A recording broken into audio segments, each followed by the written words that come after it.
भीमवादी हवे लइका चमार के ढेर जदी बोलबे त राख दे पार के खाटी भीमवादी हवे लइका चमार के ढेर जदी बोलबे त राख दे पार के ते त बांध तारी दल बोले आन के ढेर बोलबे त मरवाई देहब जान से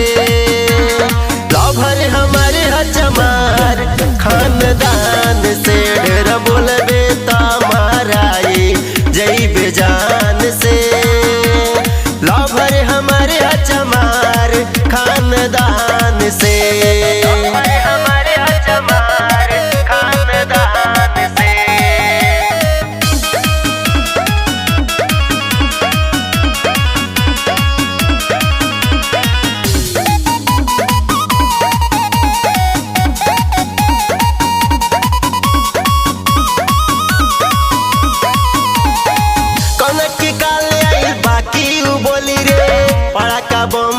छोड़े लगोली रे प्रशासन परेशान रहे पकड़े में बचाई के रख दिल बाटे खलबली रे बचाई के रख दिल बाटे खलबली रे कनक के काले आइल बाकी उ बोली रे बड़ा का बम लेखा छोड़े लगोली रे प्रशासन परेशान रहे पकड़े में बचाई के रख दिल बाटे खलबली रे उता जिए लाए बाबू शान से ढेर बोलबे त मरवाई देहब जान से लभर हमारे चमार खानदान से ढेर बोलबे त माराई जइबे जान से लभर हमारे चमार खानदान से।